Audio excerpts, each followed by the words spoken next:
Jessica, thank you very much for being with us today. Thank you. Having at your disposal so many videos, this huge amount of footage, it can be a blessing for an actress preparing a role of a real person, but does it have risks too? Well, it makes it more difficult because your work can be checked. It's wonderful that I did have a treasure trove of research to do with Tammy, which is also great that I had so much time to go through it all. But someone can watch a scene from the film and then go on YouTube and immediately watch the real moment. So in some ways, it's a way for someone to check my homework, to see like, oh, okay. But also, it's a positive thing in that the performance is so big. The accent, everything is like so much. That you can go and look at her and go, oh, wait a minute, okay, Tammy actually was that big. She was that funny. She was that loud. She was, all of the things that normally someone, especially me, because I tend to play things more small, it's a bigger performance than I'm used to, but you can see that it's all backed up. What was the main challenge? Was it the voice? Was it the singing? It was a sense of like getting over any embarrassment, really, because she's someone who just like throws herself into humiliation, or she did, so she's no longer with us. She was someone who threw herself into humiliation every day, and she just kind of didn't care. And I tend to live a very quiet life. I'm opinionated, I'm like authentically me, I say what I feel and all of these things, but I'm not the person who's really wants to be front and center in my life, or like the loudest in a room, or I tend not to be so exposed. And so that was the tough thing for me, is that every time I had to walk into a room, it was like, we joke in the United States, it's like a theater kid syndrome. Theater kids are like, hello, I'm here. She really had that showmanship, which for me is like, oh. So it was hard to get over. In these kinds of interviews, we ask actors and actresses about understanding their characters. It's a question that it's made many times by journalists.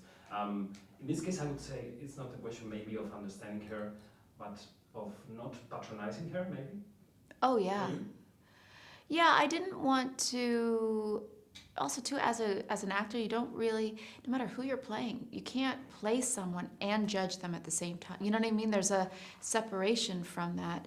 So you really have to, if you're standing outside the character and patronizing them or looking down on them or judging them, you're not really in the character.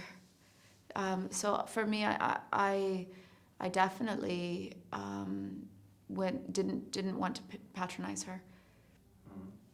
I've interviewed you many times over the last decade, and your career has changed a lot. There has been a big leap.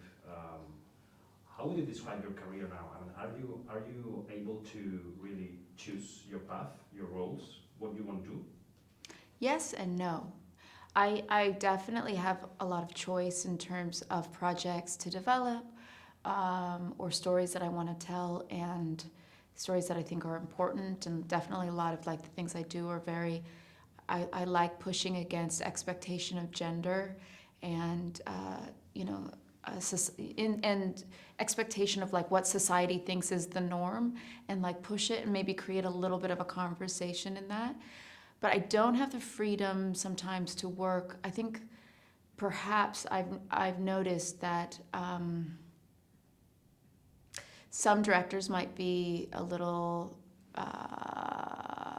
nervous to work with someone who is so outspoken politically, which is a shame, because the reality is I love nothing more than the collaboration with another artist.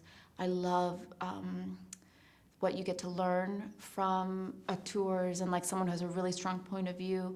I love creating something together. And I think because it's very clear, I'm also like not a puppet. I'm gonna really bring in like the heart and the soul, and I'm gonna give everything I am. I have noticed that some directors who like to puppeteer actresses are still in that lane. And so I'm excited also for this surgence of female filmmakers who actually are very excited by women's stories and taking the industry in another direction.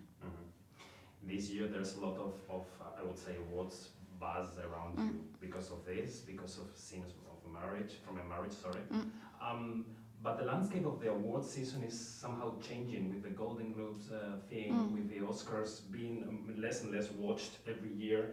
Do you think the awards have to change their role, their importance? My favorite actress in the world is Isabelle Huppert. She's never been nominated for an Oscar.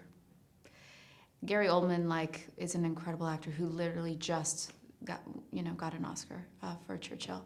So for me, it's kind of like, I kind of take everything with a grain of salt. There are performances and actors. I think sometimes in the United States, we're so insular, and maybe this is also what our film is about.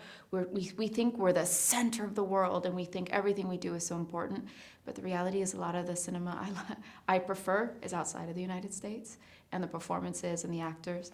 And so I tend not to focus too much on that, and I'm more excited about focusing on an audience and focusing on how can I shock or create make someone feel unstable. And maybe with scenes from a marriage and with Tammy Faye, I'm trying to do that. I'm trying to do that with all my work. That to me is the exciting thing, because the reality is, I feel sometimes like I said, Isabelle Huppert's never been nominated, which is crazy to me. So I can't put too much in that. Okay, I think our time is up. Thank you very much. Thank you. Sorry, I'm too long-winded in my answers. No. I take too long. No, the answers are so Okay. good. Thank you very much. All right, thank you. Really.